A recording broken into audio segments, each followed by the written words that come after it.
Bayangkan kamu membuka mata pagi hari, denyutan tajam menghantam dari belakang kepala sampai ke pelipis. Ada rasa seperti tubuh memaksa kamu berhenti sejenak. Yang lebih mengejutkan, banyak penelitian menunjukkan bahwa sakit kepala saat bangun itu sangat umum. Bahkan bisa dialami sekitar sepertiga orang dewasa. Dan kondisi ini bisa terkait aliran oksigen, hormon, sampai ke tekanan darah.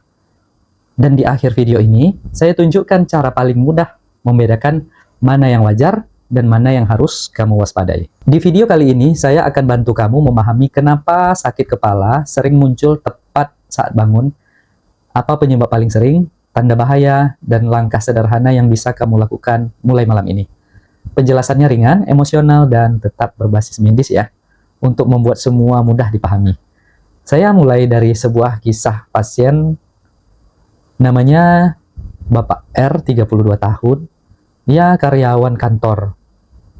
Memiliki satu orang anak, hidupnya sibuk ya, tapi jarang sekali mengeluh. Sampai suatu pagi 3 bulan yang lalu, Bapak R membuka mata dan detik itu juga sebuah tekanan keras mencengkram kepalanya.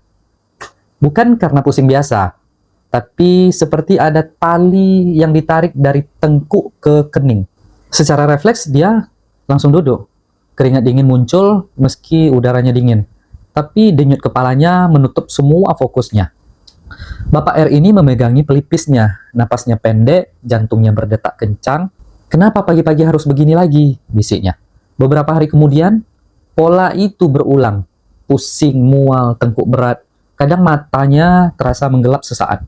Yang Bapak R tidak tahu, pola seperti ini sering muncul ketika aliran udara saat tidur tidak optimal. Misalnya pada sleep apnea ya. Puncaknya ketika ia terbangun dengan sensasi seperti tercekik. Ia menarik napas cepat, matanya melebar, kepalanya berdenyut sangat kuat. Saat konsultasi, wajahnya pucat, dan sebagai dokter saya langsung tahu ini bukan pusing biasa. Dan setelah evaluasi, pola penyebabnya jauh lebih kompleks ya. Tentu diagnosis pastinya harus melalui pemeriksaan, tapi polanya sangat khas dari segi gejala. Untuk memahaminya, apa yang terjadi? Coba bayangkan, tubuhmu sebagai pabrik di malam hari. Saat kamu tidur, pabrik ini sibuk mengatur hormon, memperbaiki jaringan, dan menstabilkan tekanan darah. Tapi, kalau ada satu bagian yang macet, sinyal peringatan muncul tepat saat kamu bangun, yaitu sakit kepala. Dan penyebabnya seringkali bukan yang kamu kira. Yang pertama, penyebab utama, otot leher tuh menegang. Leher seperti tiang penyangga. Jika posisinya salah semalaman, otot menjadi menegang, pembuluh darahnya jadi melebar, akhirnya apa? Terjadi pusing pada saat pagi hari. Aliran napas terganggu saat tidur karena kamar tertutup rapat. Dengkuran keras, sleep apnea, setiap napas yang terputus memicu stres di otak. Pagi harinya dibalas dengan denyutan berat. Inilah pola utama yang terjadi Bapak R tadi. Kemudian apa? Pergeseran hormon. Serotonin dan kortisol naik turun drastis kalau tidur tidak stabil. Akibatnya, tekanan di dahi dan pelipis saat bangun. Kemudian, tekanan darah meningkat di malam hari. Ini tidak terasa, tetapi efeknya kuat. Saat tensi naik, kemudian pembuluh darah di kepala melebar. Kepala seperti sensasi meledak saat bangun. Ini yang dirasakan. Kemudian, dehidrasi di malam hari. 6-8 jam tanpa cairan. Darah itu sedikit pekat.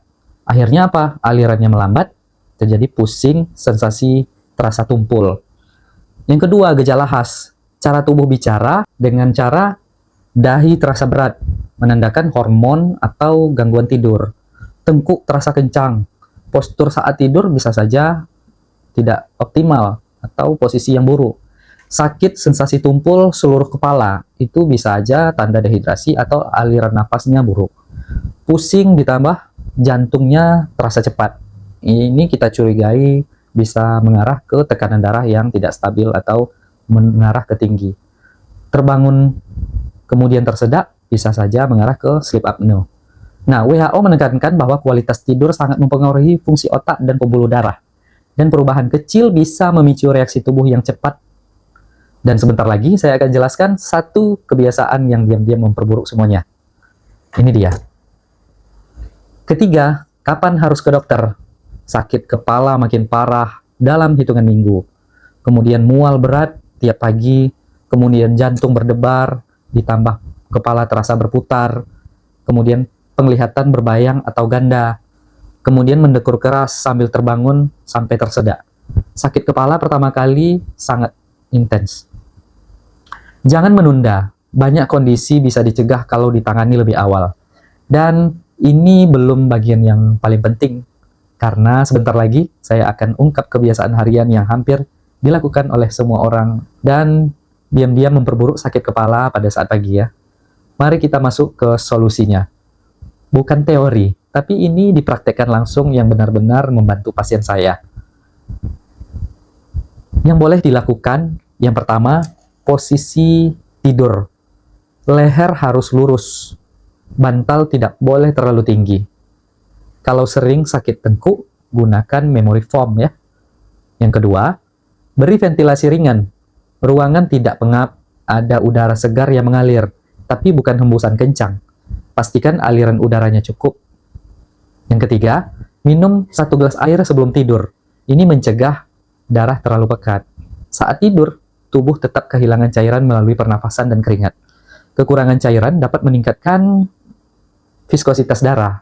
Darah menjadi lebih kental, yang bisa membebani jantung dan sirkulasi darah.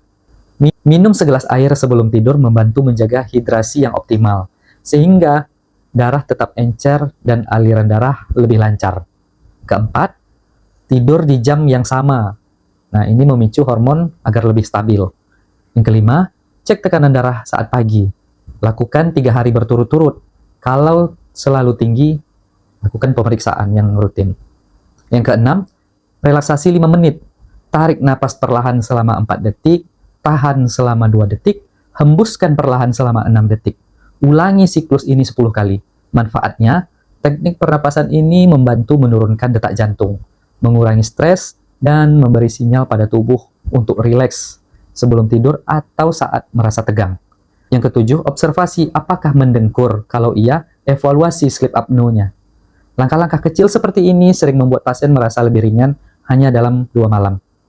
Nah, yang sebaiknya dihindari yaitu tidur sambil menatap handphone atau televisi. Kemudian, minum kopi tepat setelah bangun. Tunggu 30-60 menit agar tidak overstimulasi. Kemudian, makan asin pada malam hari. Ini membuat tubuh menahan cairan dan dapat mempengaruhi tekanan darah.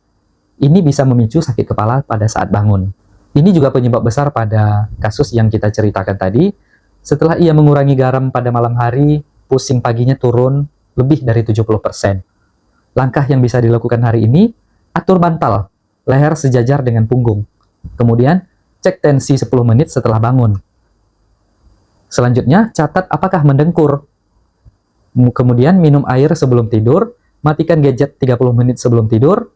Nah, langkah kecil ini berdampak besar. Namun kalau pusingnya tidak membaik atau makin sering, pemeriksaan secara langsung itu tetap sangat penting. Ada 3 hal yang penting yang perlu kamu ingat. Yang pertama, sakit kepala pagi sering datang dari postur, aliran darah, hormon, kualitas tidur, atau tekanan darah. Yang kedua, tubuh selalu memberi petunjuk lewat pola sakitnya. Yang ketiga, periksa jika gejala makin intens disertai mual hebat, penglihatan ganda, atau tercekik pada saat tidur. Ingat, kamu tidak sendirian. Kondisi ini bisa membaik dengan langkah yang tepat. Sekarang, saya mau tahu dari kamu. Tulis pernah kalau kamu pernah mengalami sakit kepala pagi. Tulis belum kalau belum. Komentar kamu membantu saya memahami kondisi banyak orang. Kalau video ini bermanfaat, klik subscribe, aktifkan lonceng, dan bagikan ke orang yang terdekat. Biar lebih banyak orang yang tahu bahwa sakit kepala saat pagi hari bukan sekedar pusing biasa. Dan jangan kemana-mana, video berikutnya akan menyambung ya, dengan topik yang lebih menarik. Sampai jumpa.